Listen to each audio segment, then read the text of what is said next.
Hi everyone, welcome back again to a new video. First of all यार, thanks a lot. आप लोगों ने मेरे कोर्स पे इतना सपोर्ट दिखाया। हमारी इतनी छोटी सी ऑडियंस है लेकिन कितनी क्रीम ऑडियंस है ना। I am so proud of it. Like सारे काम के लोग एकदम मैंने वीडियो डाली, ऑर्गेनिक ही इतना सही रिस्पॉन्स मिला मेरे को मेरे कोर्स में। So it's a good thing. But सबसे कॉमन चीज जो मैं फेस कर रहा हूँ ना गाइज, मैंने पिछले भी कोर्सेज निकाले थे, वो एसईओ से रिलेटेड ही थे, लीड जनरेशन से रिलेटेड ही थे। एंड देन अभी ये पेपर कॉल का कोर्स निकाला।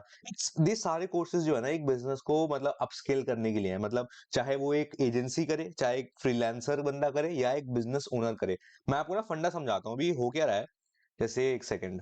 या हाँ, जैसे भी हो क्या रहा है, मेरा कोर्स किसने बाय किया? फ्रीलांसर ने, एजेंसी ने, बिजनेस ओनर ने। ठीक है, अब क्यों बाय किया? देखो, अगर अगर कोई बिजनेस ओनर है तो फ्रीलांसर मेरे कोर्स को सीख कर डायरेक्ट इसको सर्विसेज देगा। ठीक है, सेम एजेंसी भी लेना चाहे तो ले सकती है, डायरेक्ट बिजनेस ओनर को सर्विस देगा और डायरेक्ट बिजनेस ओनर भी खुद सीख सकता है।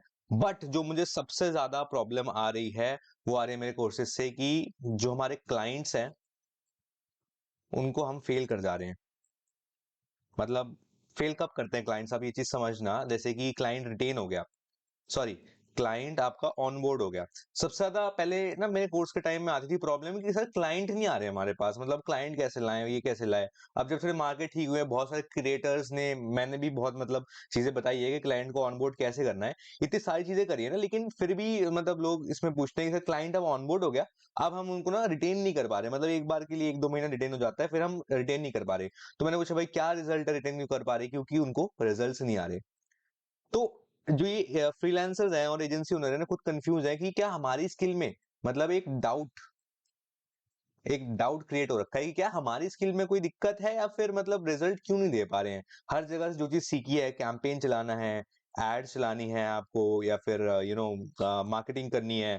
तो आप लोगों के पास टेक्निकल स्किल है ना, मैं बताता हूँ किस चीज की है, वो आ चुकी है टूल्स की। आपके पास टूल्स की बहुत क्रेजी टेक्निकल स्किल आ चुकी है। ठीक है, आपके पास, आप मार्केट से अवेयर हो। जैसे कि आप मार्केट में क्या क्या चीजें चल रही हैं उसकी अवेयरनेस है। आप टूल से फेमिलियर हो।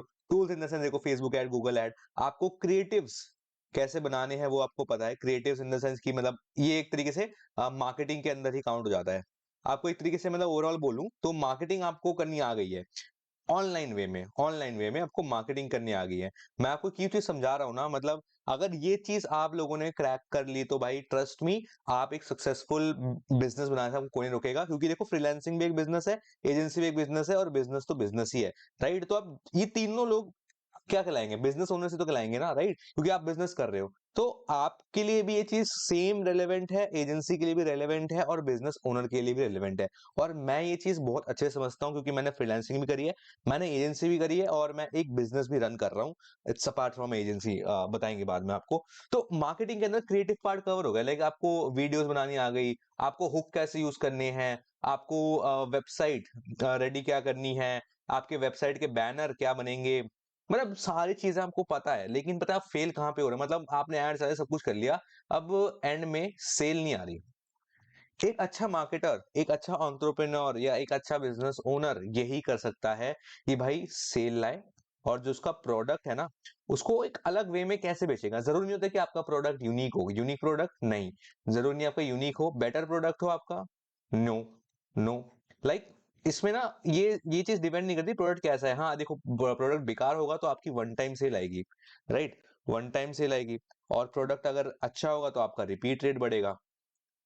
तो ये सारी चीजें आपको क्लियर होनी पड़ेंगी, तब जाके आप एक बिजनेस को सक्सेसफुल कर पाओगे। वरना आज की टाइम में मेरी जो ऑडियंस है वो ये जो है ना, कि मार्केटिंग कैसे करनी है, टूल्स क्या है, क्रिएटिव्स, हुक्स, लीड जनरेशन, ये वो। एक बिजनेस बनने के बाद, जब एक बिजनेस आपका रेडी हो गया है, एक आपका बिजनेस रेडी हो गया है, उसके बाद की चीज आपको पता है। बट एक बिजनेस के पहले क्या चीजें हुई हैं वो नहीं पता, और एक बिजनेस चाहता क्या है आपको वो नहीं पता। इसके लिए आप एक बिजनेस को ओवरऑल ग्रो नहीं कर सकते हो। अब आप लोग बहुत जरूर कहोगे कि सर हमारी तो फील्ड डिजिटल मार्केटिंग है, हमें अपने बिजनेस को इस तरीके से ग्रो क्यों करना है, ऐसे क्यों सोचना है कि हमें पूरा बिजनेस ग्रो करना है। वो तो बिजनेस ओनर का काम है, राइट? हम तो उसकी हेल्प कर रहे हैं। बट मैं आपको चीज समझाता हूँ कि कैसे वर्क करता है। मैं आपको ना पूरा डिटेल मैंने पूरा बनाया हुआ है, रोड मैप सा, आपको ऊपर ये समझाने के लिए स्पेसिफिकली। तो इसमें इसमें सिंपल सा फंडा है। देखो, ये हो गया हमारा बिजनेस, राइट? ये हो गई एजेंसी, या फिर आप हो गए फ्रीलांसर, ठीक है? अब इसमें क्या है ना, इस बिजनेस को एंड में क्या करना है, कस्टमर बनाने हैं, राइट? कस्टमर बनाने हैं। एक बिजनेस के बंदे क्या उससे होते हैं, बिजनेस माइंडसेट वाले होते हैं, एजेंसी वाले बिजनेस माइंडसेट वाले होते हैं। लेकिन एक कस्टमर का माइंडसेट जो है ना, वो बहुत अलग होता है। जो कस्टमर का माइंडसेट है वो टोटली डिफरेंट माइंडसेट है। इसलिए आप क्या करते हो ना, आप बस इतनी बात देखते हो कि भाई इसका प्रोडक्ट इस बंदे तक कैसे पहुंचाना है। एक बिजनेस के पीछे एक स्टोरी होती है, ठीक है? एक उसके प्रोडक्ट्स होते हैं, एक उसका मतलब कोई एक की स्किल होती है किसी किसी बिजनेस की, जैसे कि उनका डिस्ट्रीब्यूशन नेटवर्क है पहले से बना हुआ। कोई कोई न्यू भी होते हैं, डिस्ट्रीब्यूशन हो गया, बट कोई कोई न्यू बिजनेस भी होते हैं, तो हम इसकी तरफ नहीं घुसेंगे, ठीक है? हम इसको बिल्कुल फ्रेश लेके चलेंगे। अब बिजनेस बना कैसे है, बिजनेस बनाने के पीछे प्रोडक्ट डेवलपमेंट में क्या क्या हुआ है, उसके बाद कस्टमर के पास कैसे पहुंचना है, ये सारी चीजें ना एक बिजनेस ओनर प्लान करके चलता है जब उसको बिजनेस बनाना होता है। बट जब एंड वाला पार्ट आता है ना कि भाई सेल स्टार्ट करनी है, तब हमारा एजेंसी काम में आती है। ये चीज हो रही है। अब यहाँ पे भी आप कंफ्यूज खा गए होगे ना, तो मैं आपको एक इजी वे में और बताता हूँ। ये देखो, एक सक्सेसफुल, हम्म बस एक सेकंड होगा, इस सारा ना आपका क्लियर कर दूंगा अभी, सारी चीजें।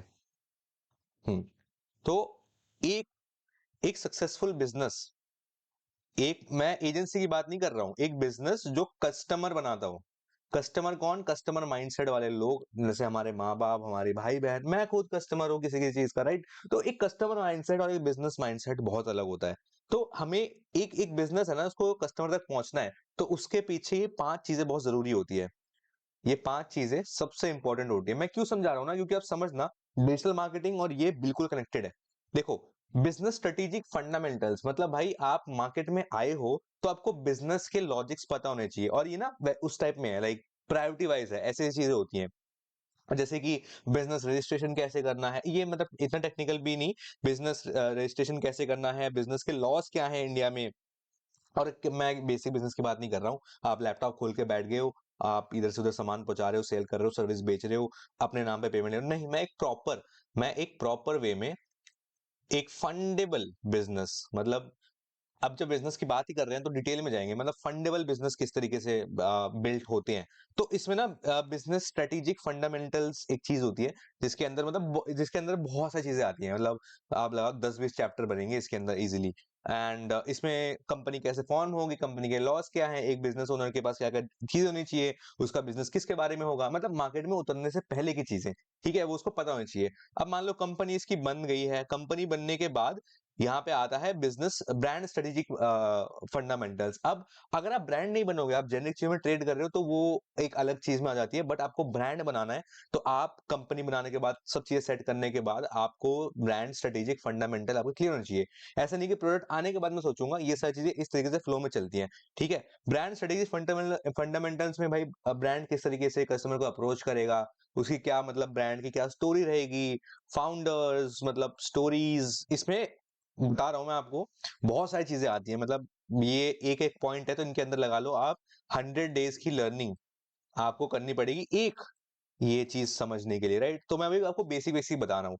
ब्रांड स्ट्रेटेजिक फंडामेंटल भाई, फाउंडर फाउंडर की स्टोरी, और उसके मतलब इनोवेशन क्या है, इनोवेशन आपका यूएसपी, बहुत सारी चीजें, आपके कलर्स, आपकी लोगो, आपका स्टैंड आउट चीजें, प्लान फलाना, बहुत सारी चीजें लगती हैं। उसके बाद आती है मार्केटिंग स्ट्रेटेजिक फंडामेंटल। इसमें हम लोग प्लान करते हैं कि मतलब नेक्स्ट 6 मंथ क्या करना है, किस तरीके से मार्केटिंग करनी है। लेट्स से कि आपके पास इन्वेंट्री है 50 लाख की प्रोडक्ट की, सॉरी आपके पास है 50 लाख प्रोडक्ट्स की इन्वेंट्री। आपको कितना स्पेंड करना पड़ेगा ताकि आप प्रॉफिटेबली इस मतलब कंपनी को ग्रो करो, नेक्स्ट 6 मंथ का प्लान। तो इसमें मार्केटिंग स्ट्रेटेजिक फंडामेंटल ये रहता है, कैसे, कितना, कब, कहां, किस तरीके से, किसके थ्रू, डिस्ट्रीब्यूशन चैनल, फलाना फलाना, ये सारी चीजें होती हैं।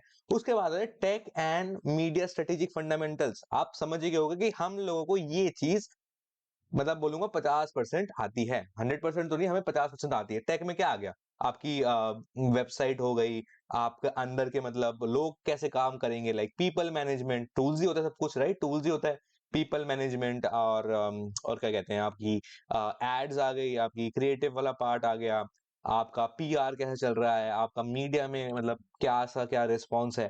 तो ये सब चीजें हमने अच्छे से समझी हुई हैं, इसलिए हमें मतलब जो हमें ये बोलोगे ना कि काम की भाई यहाँ से एक बिजनेस ओनर हमें यहाँ से काम पकड़ाता है जब इसके 3 स्टेज हो चुके होते हैं। जब कोई नया नया बिजनेस होता है ना तब का बता रहा हूँ।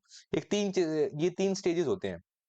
अब इसमें अब 3 स्टेज होने के बाद क्या हो गया कि इसमें हमें यहाँ पे काम मिलना स्टार्ट होता है। तो हम क्या करते हैं, हम इतना पार्ट मतलब ये वाला पार्ट है मार्केटिंग स्ट्रेटेजिक, वो क्या होता है, एक जूम मीटिंग होती है 30 मिनट की, ज्यादा से ज्यादा। तो उसमें हमें इसके बारे में समझ में आता है 20%। अच्छा ठीक है, इस कंपनी का मार्केटिंग स्ट्रेटेजी क्या है जिसके अकॉर्डिंग हमें काम करना है। उसके बाद ब्रांड स्ट्रेटेजी में मान लो आगे 8%। ब्रांड स्ट्रेटेजी में हमें क्या समझ में आता है, भाई लोगो, ये कलर, ये font, right. Business study fundamental क्या आता है, अच्छा ये प्रोडक्ट है, बस ठीक है। अब उस बेचारे बंदे ने मान लो एक आयुर्वेदा का प्रोडक्ट बनाया, उसके अंदर फलाना फलाना चीजें डाली हुई हैं, ये बेनिफिट्स है। हमने पढ़ा ही नहीं, हमने कहा, अच्छा Ayurvedic product, okay okay okay इतना। तो ये यहाँ पे एक गैप आता है कि हमें वो सारी चीजें पता ही नहीं है। मैं नहीं कह रहा हूँ कि आपको हर एक बिजनेस की फंडामेंटल पता होनी चाहिए, बट आज की दुनिया में ये कुछ ऐसे मतलब बेसिक फंडामेंटल्स है तो 90% कंपनीज को पता होता है, जो मतलब अच्छी कंपनीज है। सक्सेसफुल लिख देता हूं, सक्सेसफुल 90% कंपनी ये चीज फॉलो करती है। टेक के बाद आता है आपका कस्टमर स्ट्रेटेजिक, मतलब कस्टमर आ गया उसके बाद उसको कैसे रिटेन करके चलना है, क्या क्या एक्टिविटीज होंगी, एंड उसी सेम कस्टमर से रेकरिंग अर्निंग कैसे करें। तो ये सारी चीजें प्लान की जाती हैं इसमें। इसमें एक और पार्ट होता है, जब कंपनी बहुत बड़ी हो जाती है तो उस पार्ट में आपका ये आता है लॉयल्टी एंड एंगेजमेंट स्ट्रेटेजी। अब वो मैंने इसमें डाला नहीं है क्योंकि ऑब्वियसली ज्यादा बड़ा हो जाएगा ये। ओह सॉरी, मैंने डाली हुई है, मतलब जगह नहीं थी थोड़ी सी, शायद मैं भी इसलिए रह गया हूँ। या तो लास्ट पार्ट मतलब इसके बाद आता है ये वाला पार्ट आपका कि कस्टमर को लॉयल कैसे रखना है, plus customer plus team members और आपकी कंपनी की लीडरशिप बोर्ड। ये मतलब बात का हो जाता है जब आपकी कंपनी अच्छी खासी ग्रो कर चुकी है ना, लीडर मतलब 20-30 लोगों की टीम है आपकी, मतलब एक स्टार्टअप से एक न्यू स्टार्टअप की ओर आप बढ़ चुके हो। तो ये सारी चीजें इसमें लर्निंग एंगेजमेंट मतलब अंदर का जो समझ रहे हो वर्क कल्चर, ये सब चीजें आ जाती है।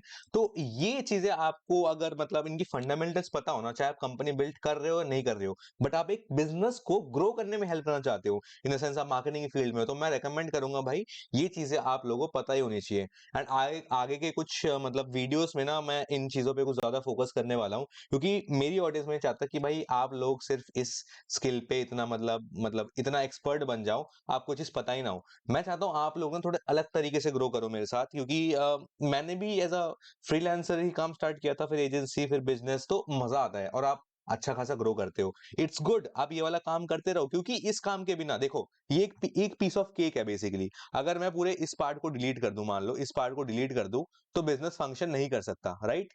हमें ये वाला पार्ट चाहिए। सेम अगर मैं इस वाले पार्ट को हटा दूं तो क्या होता है कि हम वो इसमें भी बिजनेस चल सकता।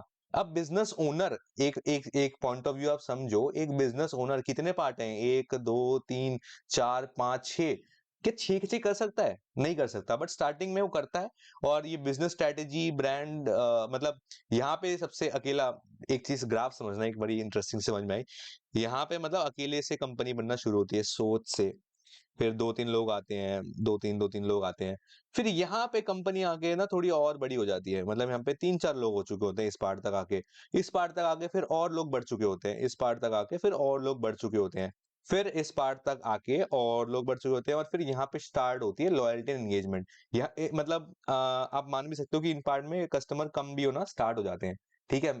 अगर कोई बंदा मेरे वीडियोस बीच में देखेगा ना तो कुछ समझ में नहीं आएगा। तो आप होप करता हूँ कि आप स्टार्टिंग से लेके एंड तक ये वीडियो देख रहे हो, क्योंकि सच में कुछ समझ में नहीं आएगा। It's just explanation between you and me, जो हम आप दूसरों को बहुत अच्छे से जानते हैं, और मतलब कितने टाइम से आप मुझे देख रहे हो, मैं आप लोगों को समझा रहा हूँ, तो उन्हीं लोगों के लिए वीडियो होने वाली है, ठीक है। तो लॉयल्टी एंड एंगेजमेंट, तो इस तरीके से एक बिजनेस का पूरा वर्किंग मतलब आप कह सकते हो ना कि इस तरीके से काम करती है। अगर इसमें कोई पार्ट मिस हो जाता है तो मतलब बिजनेस फेल कर जाता है। और आप लोगों का पार्ट ये वाला है, tech and media strategic fundamentals, ये आप लोगों को 100% आता है। अब हर एक सेगमेंट में एक स्पेशलिस्ट बनता है। कस्टमर में इसमें सीएस वाले बंदे एक्सपर्ट बनते हैं, राइट? इसमें कौन? इसमें digital marketer, developers, tech team जो होती है वो एक्सपर्ट होते हैं। तो ऐसा नहीं है कि हर एक फील्ड में आपको एक्सपीरियंस होना चाहिए, but as a human being अगर आपको लाइफ में ग्रो करना है तो भाई इन सब चीजों की आपको अगर पकड़ होगी ना, मैं कहता हूं इनका आपको 30% ही पता है बेसिक, डीप में भी नहीं जाना। 30% is a very raw number कि आपको पता है कि ये चीजें होती हैं एक बिजनेस में, इस तरीके से वर्क होता है। आपको हर एक चीज का 30% भी आए तो मतलब आप आपके कंपटीशन से कंपेयर करके देख लेना आप कितना आगे बढ़ चुके होगे उससे। और मैंने सेम चीज करने वाला हूं मैं ये, तो मैं आप लोगों के साथ इसको करके चलूंगा। सो गाइज, अगली वीडियोस जो है ना बहुत ज्यादा इंटरेस्टिंग और यूनिक होने वाली है, मिस मत करना गलती से। एंड आज की इस वीडियो में इतना ही कि जो मैंने आपको कवर किया, एक बिजनेस एक्चुअली में आप उसको क्यों रिटेन नहीं कर पाते हो, उसके पीछे का रीजन। सो होप करता हूँ वीडियो बढ़िया लगी हो, और चैनल के मोटिवेशन के सब्सक्राइब कर देना, और वीडियो बढ़िया लगे तो लाइक कर देना। So till then stay tuned and bye bye.